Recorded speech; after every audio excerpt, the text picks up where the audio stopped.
Una volta, durante una riunione, un collega mi ha contraddetto in modo molto brusco davanti al nostro capo. Io mi sono sentita uno schifo, sminuita, svalutata. Ricordo ancora la sensazione del calore che mi saliva sulle guance e lo stomaco aggrovigliato. A riunione finita vedevo solo due strade: fare una scenata, col rischio di peggiorare ancora di più la situazione, oppure lasciar perdere, continuando a rimuginare e a ingastrirmi per giorni a venire. Cosa avevano in comune queste due strade apparentemente agli antipodi? Partivano entrambe dal presupposto che c'era un solo modo per interpretare il comportamento del collega, il modo in cui lo vedevo io. Avevo deciso che lo aveva fatto apposta, che aveva voluto nuocermi, mettermi in cattiva luce, e di conseguenza non vedevo altre opzioni se non contrattaccare o incassare. Poi mi sono ricordata di una cosa che sapevo in teoria, e cioè che l'unico modo per dire la mia con fermezza, senza attaccare, ma nemmeno rassegnarmi passivamente, era mettere insieme due cose: l'assertività e l'empatia. In questo video parliamo di come mettere insieme due superpoteri per essere più efficace nella tua comunicazione sul lavoro e come puoi riuscirci nella pratica.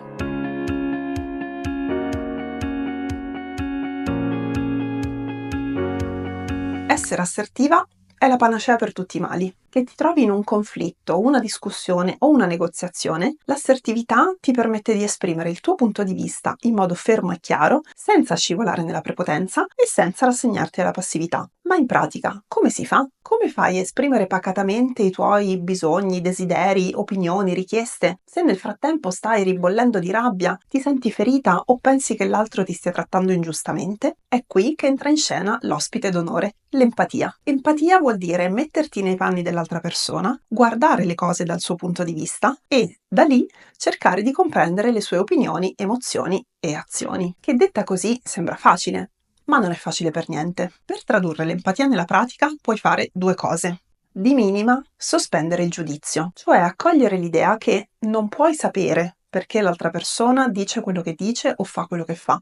Questo ti permette di ascoltare l'altro senza preconcetti e di rimanere aperta al suo punto di vista. A livello pro, puoi fare lo sforzo di osservare le cose attraverso gli occhiali, cioè il punto di vista dell'altra persona. Quali motivazioni potrebbe avere? Quali difficoltà? Quali sfide affronta? Quali spiegazioni ci possono essere per i suoi comportamenti?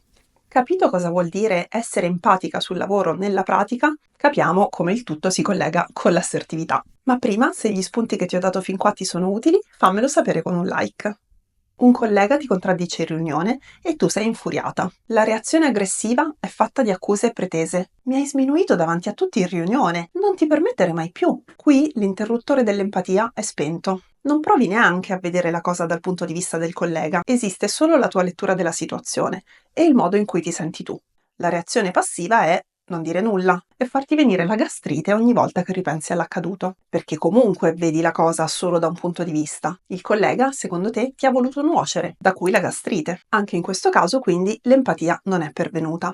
E la reazione assertiva e quindi empatica qual è? È dire come ti sei sentita e cosa vorresti di diverso in futuro, senza partire dal presupposto che l'altra persona abbia agito come pensi tu, cioè in malafede. Quando in riunione hai detto questi dati non mi tornano, l'ho visto come una mancanza di rispetto per il mio lavoro e mi sono sentita sminuita. In futuro ti chiedo di condividere i tuoi dubbi prima di fare una riunione tutti insieme. La differenza sta tutta in quelle 3 parole magiche. L'ho visto come. Io ho interpretato le tue parole in questo modo. Io mi sono sentita così. Non tu volevi, tu intendevi. Questa frase è empatica perché è priva di giudizio. È come dire: io non lo so perché ti sei comportato così. So come l'ho visto io e come mi sono sentita di conseguenza e te lo faccio sapere. In questo modo esprimi il tuo punto di vista e il tuo stato d'animo senza accusare. Se l'altra persona non voleva sminuirti o mancarti di rispetto, dopo una frase del genere potrà dirti il suo punto di vista senza bisogno di mettersi sulla difensiva o di contrattaccare. E se invece voleva